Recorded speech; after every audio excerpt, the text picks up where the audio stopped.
महाराष्ट्र में पिछले 24 घंटे में कोरोना के 51,000 से ऊपर नए मामले, करीब 66,000 मरीज डिस्चार्ज हुए। महाराष्ट्र में आज कोरोना से 891 मौतें हुई। अब तक राज्य में कोरोना ले चुका है 70,000 से ज्यादा की जान। मुंबई में कम हुआ संक्रमण, 24 घंटे में करीब 2,500 केस, 62 की जान गई। मुंबई का पॉजिटिविटी रेट घटकर हुआ है 8.78%, डबलिंग रेट हुआ बढ़कर 116 दिन। मुंबई में कल भी होगा 18+ का वैक्सीनेशन। आज भी वैक्सीन केंद्रों पर युवाओं की भारी भीड़। नागपुर में एक दिन में गई 71 कोरोना मरीजों की जान, 4,000 से ज्यादा नए केस। नागपुर में 350 इंटर्न डॉक्टर स्टाइपेंड बढ़ाने को लेकर हड़ताल पर पहुंचे। सरकारी अस्पतालों में सेवाएं दे रहे हैं। वैक्सीन की कमी की वजह से 3 घंटे बाद ही बंद हो गया बीकेसी वैक्सीनेशन सेंटर। वैक्सीन की आस में आए बुजुर्गों में गुस्सा। स्वास्थ्य मंत्री राजेश टोपे के मुताबिक वैक्सीन की कमी की वजह से पूरे राज्य में आज बंद करने पड़े हैं कई सेंटर। महाराष्ट्र को आज मिली है 9 लाख वायल। टोपे के मुताबिक 9 लाख वायल चली जाएंगी 2 से 3 दिन में। सरकार ने 18.5 लाख वैक्सीन का दिया है ऑर्डर। महाराष्ट्र सरकार की कैबिनेट सेक्रेटरी को चिट्ठी, ऑक्सीजन कोटा 200 मीट्रिक टन बढ़ाने की मांग। पुणे में लगातार 5वें दिन 45 साल से ऊपर के लोगों को नहीं लगी वैक्सीन। जिले में वैक्सीन की भारी कमी। कोल्हापुर में बढ़ते मामलों को देखते हुए लगा 10 दिन का लॉकडाउन। खुलेंगी सिर्फ मेडिकल और दूध की दुकानें। आईपीएल पर कोरोना की मार, अनिश्चित काल के लिए टूर्नामेंट सस्पेंड। आईपीएल के कई खिलाड़ियों और स्टाफ के कोरोना पॉजिटिव होने के बाद फैसला। रिद्धिमान साहा और अमित मिश्रा नए संक्रमित। पश्चिम बंगाल में हो रही हिंसा पर बोले देवेंद्र फडणवीस, ये राज्य द्वारा प्रायोजित आतंकवाद है। बंगाल में हो रही हिंसा पर खुद को प्रगतिशील कहने वाले लोग चुप होकर दोगली राजनीति कर रहे हैं। दीपिका पादुकोण हुई कोरोना संक्रमित, पिता और बहन पहले ही हो चुके हैं positive. Big boss fame actor Nikki Tamboli के 29 साल के भाई की कोरोना से मौत हुई। भाई को पहले से ही थी कई मेडिकल परेशानियां। एक्टर पिया वाजपेयी के भाई की यूपी के फर्रुखाबाद में कोरोना से मौत हुई। भाई को वेंटिलेटर दिलवाने में पिया ने ट्विटर पर आखिरी पल तक मदद मांगी थी। एक्टर जैन इमाम के कजिन ब्रदर की कोरोना से मौत हुई। सोनू सूद ने की थी आईसीयू बेड दिलवाने में मदद।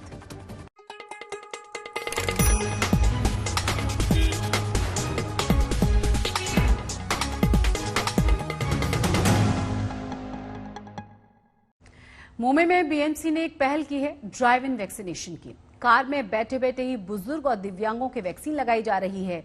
ये तो बढ़िया है, लेकिन 45 से ऊपर के आयु वर्ग के लोग बीएमसी से नाराज हैं। आज 4 दिन बाद उनके लिए वैक्सीनेशन शुरू हुआ, वो भी दूसरी डोज के लिए, मगर काफी सेंटर्स पर कुछ ही देर में वैक्सीन खत्म हो गई। बीएमसी ने कोरोना की वैक्सीन लगवाने के लिए मुंबई में ड्राइव इन वैक्सीनेशन शुरू किया है। दादर की एक पार्किंग के अंदर खुले इस वैक्सीनेशन सेंटर में कार के अंदर बैठे बैठे ही वैक्सीन लग जाएगी और कार के बाहर नहीं निकलना पड़ेगा।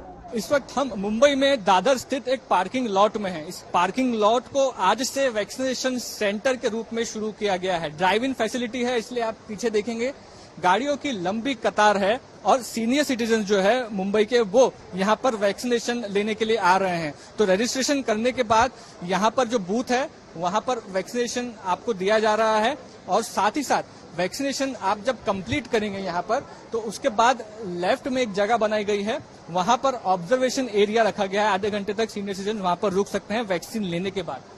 तो जो लोग डिसेबल हैं, जिनको व्हील चेयर की जरूरत पड़ती है या लाइन में खड़ा होना पड़ता है, उनके लिए एक सॉल्यूशन के तौर पर यहाँ पर लाया गया है मुंबई में ड्राइव इन फैसिलिटी। फर्स्ट ड्राइव इन फैसिलिटी मुंबई में वैक्सीनेशन सेंटर की, जहाँ पर लोग अपनी गाड़ियों में आकर के अब वैक्सीनेशन ले रहे हैं। पहले ही दिन पे काफी ज्यादा लोग यहाँ पर वैक्सीनेशन लेने के लिए आए हुए हैं। ये ड्राइव इन वैक्सीनेशन बुजुर्ग और दिव्यांगों के लिए है, ताकि इन्हें लाइन में लगने की जरूरत ना पड़े और अपनी कार में बैठे बैठे वैक्सीन लगवा लें। उससे ये अच्छा है, गाड़ी में अपनी गाड़ी में बैठो और आराम से एसी लगा के बैठो। जब आपकी बारी आती है तो इंजेक्शन लेके अपनी गाड़ी में आधा घंटा बैठो, फिर निकल जाओ। जो डिसेबल पीपल्स है, जो ब्लाइंड पीपल्स है, उनकी डिमांड थी कि उनको घर पे जाके वैक्सीनेशन देने की उनकी डिमांड थी। लेकिन सेंट्रल गवर्नमेंट की जो गाइडलाइन है, इस गाइडलाइन के तहत डोर टू डोर वैक्सीनेशन कर नहीं पा रहे थे म्युनिसिपल कॉर्पोरेशन। इसके लिए हमारे सभी काउंसिलर और हमारी यहाँ की टीम इन्होंने निर्णय लिया है कि जो यहाँ पे पार्किंग की सिस्टम है उसको यूज करके यहाँ पे ड्राइव इन में वैक्सीनेशन का प्रोग्राम करने का, तो उसका पहली शुरुआत पूरे मुंबई में आज यहाँ पे हो रही है। बीएमसी की इस ड्राइव इन वैक्सीनेशन मुहिम की काफी तारीफ हो रही है। यहाँ वैक्सीन के लिए गाड़ियों की लंबी कतारें देखी जा सकती हैं और इससे इन्फेक्शन फैलने का खतरा भी कम है। बीएमसी ने 18 से 44 आयु वर्ग के लोगों के लिए वैक्सीनेशन शुरू तो कर दिया है, मगर वैक्सीन की भारी कमी है। इसी वजह से 4 दिन बंद रहने के बाद आज 45 साल से ऊपर के लोगों के लिए वैक्सीनेशन शुरू तो किया गया, वो भी सिर्फ उन लोगों के लिए जिन्हें दूसरी डोज लेनी थी। पर वैक्सीन की कमी की वजह से मुंबई का सबसे बड़ा वैक्सीनेशन सेंटर बीकेसी मंगलवार को खुलने के 3 घंटे बाद ही बंद करना पड़ गया। कई सारे ऐसे सीनियर सिटीजन्स हैं जिनका पहला डोज तो हो चुका है, लेकिन दूसरा डोज उनको मिलने में काफी ज्यादा दिक्कतों का सामना करना पड़ रहा है। कई सारे सीनियर सिटीजन्स तो ऐसे हैं जिनको पहला डोज लेकर अब 50 से 60 दिन से ज्यादा का समय हो चुका है। वो दर दर हॉस्पिटल्स और वैक्सीनेशन सेंटर्स जा रहे हैं, लेकिन उनको सेकेंड डोज नहीं मिल रहा है। उनकी सरकार से यही अपील है कि उनका जो सेकेंड डोज है वो पूरा कर दिया जाए।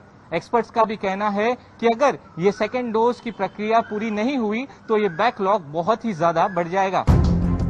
वैक्सीन लगवाने के लिए घंटों लाइन में खड़े इंतजार कर रहे बुजुर्ग इससे काफी नाराज दिखे। बीएमसी ने मुंबई में वैक्सीनेशन के लिए 135 वैक्सीनेशन सेंटर बनाए हैं। सोमवार तक मुंबई में करीब 2.5 लाख लोगों को वैक्सीन लगाई जा चुकी है, लेकिन जिस तरह से मुंबई में कोरोना ने पांव पसारे हैं, उसे देखते हुए वैक्सीनेशन की रफ्तार काफी स्लो है। मुंबई से मुस्तफा शेख और सौरभ वक्तानिया के साथ आज तक ब्यूरो। महाराष्ट्र के करीब 15 जिलों में कोरोना के मामलों में थोड़ी सी कमी आई है, लेकिन वहीं 15-16 जिले ऐसे हैं जिनमें केसेस बढ़ने लगे हैं। इन्हें रोकने के लिए सरकार सांगली, सतारा और कोल्हापुर आदि में कड़ा लॉकडाउन लगाने जा रही है। इन जिलों में ऑक्सीजन, बेड और दवाओं की भारी कमी है। केस नहीं थमे तो स्थिति और ज्यादा खराब हो जाएगी। महाराष्ट्र सरकार ने आज केंद्र से 20 मीट्रिक टन ऑक्सीजन की और ज्यादा मांग की है। साथ ही कहा यह है कि महाराष्ट्र की स्थिति को देखते हुए विदेशों से आ रही मदद में उसका सही हिस्सा उसे दिया जाए।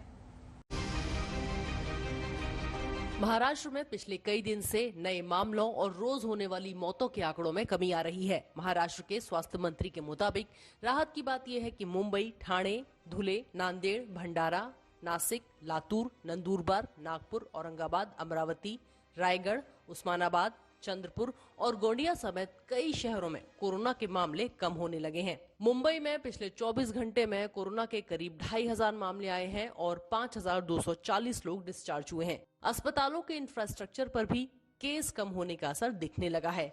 आज के बीएमसी के डैशबोर्ड के मुताबिक मुंबई में फिलहाल 100 आईसीयू बेड, 2428 ऑक्सीजन बेड और 7,409 आइसोलेशन बेड उपलब्ध हैं। महाराष्ट्र सरकार के मुताबिक राज्य में रोजाना 2.5 लाख से 2.25 लाख के लगभग टेस्ट हो रहे हैं, जिनमें आरटी-पीसीआर 65% और आरएटी यानी रैपिड एंटीजन टेस्ट 35% हैं।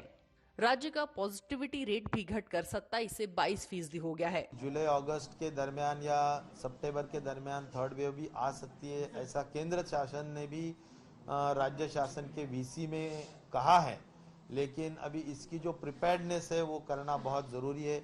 आज तो मैं ये कहना चाहूँगा कि ज़रूर आज स्थिति 12 ज़िलों में काफ़ी सुधार हुई है, काफ़ी संख्या कम हुई है 12 ज़िलों में, ये केंद्र शासन ने भी मान्य किया है। और करीबन बाकी के जो ज़िले जिसमें अभी भी ग्रोथ दिखाई दे रही है, तो उसमें बेड्स बढ़ाने का काम हो, डॉक्टर्स की संख्या बढ़ाने का काम हो, नर्सेस, टेक्नीशियंस की संख्या बढ़ाने का काम हो सकता है तो फील्ड हॉस्पिटल्स बढ़ाने का काम हो, ये सब आदेश हमने कलेक्टर्स, कमिश्नर्स को दे रखे हैं।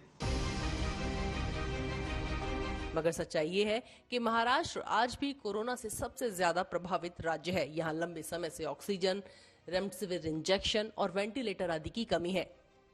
देश में कोरोना के कहर को देखते हुए विदेशों से ऑक्सीजन कंसंट्रेटर, ऑक्सीजन सिलेंडर और एसेंशियल ड्रग्स आदि की सप्लाई हो रही है, पर ये कहां जा रही है और किस तरह इसका वितरण हो रहा है, ये सवाल महाराष्ट्र के स्वास्थ्य मंत्री राजेश टोपे ने उठाए हैं और उम्मीद जताई है कि महाराष्ट्र को उसका हिस्सा दिया जाएगा। मुझे लगता है कि हमने कई वीसीज में मांग रखी है और अभी और भी कई चिट्ठियां लिखी है उनको कि हमें रेमडेसिविर, हमें वेंटिलेटर्स, हमें कॉन्सेंट्रेटर्स, ऑक्सीजन कॉन्सेंट्रेटर्स हो या तो फिर जनरली ऑक्सीजन के स्टोरेज टैंक्स हो। यह जो सुविधा है, ये संसाधन हमारे को मिलना चाहिए। तो अगर बाहर देशों से इस तरह का एड आ रहा है तो महाराष्ट्र का हक बनता है कि केंद्र शासन ने, भारत सरकार ने महाराष्ट्र को इतनी बड़ी संख्या होने के नाते ज़्यादा पैमाने पे ये देना ज़रूरी है। और मुझे उम्मीद है कि महाराष्ट्र शासन को नज़रअंदाज भारत सरकार नहीं करेगी और मदद करने की ज़रूर कोशिश करेगी। महाराष्ट्र ने एक बार फिर केंद्र से महाराष्ट्र का ऑक्सीजन का कोटा बढ़ाने की मांग की है। राज्य की मांग है कि उसे तुरंत 200 metric ton liquid medical oxygen और दी जाए और इस ऑक्सीजन को राज्य में लाने के लिए 10 लिक्विड मेडिकल ऑक्सीजन टैंकर भी दिए जाएं। महाराष्ट्र के चीफ सेक्रेटरी सीताराम कुंटे ने यूनियन कैबिनेट सेक्रेटरी को लिखा है कि महाराष्ट्र में इस समय कोरोना के 6,63,758 एक्टिव केस हैं। इनमें 78,884 मरीज मेडिकल ऑक्सीजन पर है, जबकि 24,787 मरीज आईसीयू में हैं। महाराष्ट्र के 16 जिलों, जिनमें पालघर, रत्नागिरी, सिंधुदुर्ग, सतारा, सांगली, कोल्हापुर, सोलापुर, नंदुरबार, बीड, परभणी, हिंगोली, अमरावती, बुल्ढाना, वर्धा और गढ़चिरौली आदि शामिल हैं, उनमें कोरोना वायरस के मामले बढ़ रहे हैं और यहां ऑक्सीजन की मांग भी बढ़ी है, जिसे पूरा करने के लिए महाराष्ट्र को 200 मीट्रिक टन अतिरिक्त ऑक्सीजन दिए जाने की जरूरत है। राज्य सरकार की यह भी मांग है कि महाराष्ट्र को गुजरात के जामनगर और भिलाई से ऑक्सीजन आवंटित की जाए ताकि पास होने की वजह से ऑक्सीजन महाराष्ट्र लाई जाने में सहूलियत हो। मुंबई से कोरोना के खिलाफ देश की जंग जारी है। ऐसे में रेलवे भी आगे आया है। कोच में कोरोना वार्ड बनाए जा रहे हैं ताकि लोगों को बेड कम न पड़ जाए। देखिए अहमदाबाद से गोपी घांगर की इस रिपोर्ट को। बढ़ते कोरोना मामलों के बीच जहां दिन ब दिन हालत ये हो रहे हैं कि अस्पतालों में बेड नहीं मिल पा रहा है, वहीं अहमदाबाद म्युनिसिपल कॉरपोरेशन और वेस्टर्न रेलवे के जरिए ये जो पूरा कोच है, 19 कोच को आइसोलेशन वार्ड में तब्दील किया गया है। यहाँ पे आप देख सकते हैं जो नीचे वाले 2 सीट है उसे आइसोलेशन वार्ड में यहाँ पे तब्दील कर दिया गया है। यहाँ 2 मरीज आएंगे। साथ ही यहाँ पे मच्छर मैट भी लगाई गई है क्योंकि ये जो ट्रेन है यही स्टेशन पर ही रहेगी।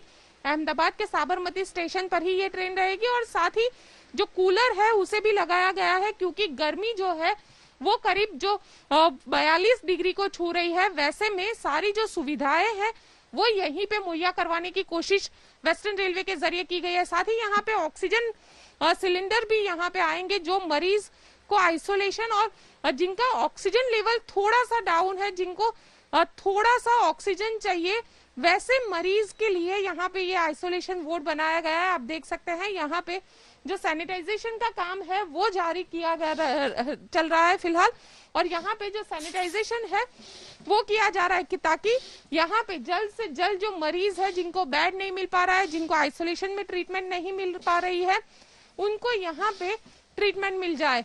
और सबसे महत्वपूर्ण कहेंगे क्योंकि ये जो कोच है इसके अलावा चांदखेड़ा जो स्टेशन है वहां पे भी करीब 6 कोच को रखा गया है। कुल मिला के 304 बेड का ये एक आइसोलेशन जो अस्पताल है वो यहाँ पे ट्रेन के अंदर शुरू किया जाएगा और जल्द ही इसके लिए जो प्रोसेस है वो कंप्लीट कर दी जाएगी। यहाँ पे एक रेलवे स्टेशन पर ही एक मेडिकल काउंटर भी बनाया जाएगा और उसी मेडिकल काउंटर के जरिए यहाँ पे आने वाले जो मरीज है उनकी सारी जानकारी दर्ज की जाएगी। कैमरामैन उज्जवल ओझा के साथ गोपी घांगर, अहमदाबाद, आज तक।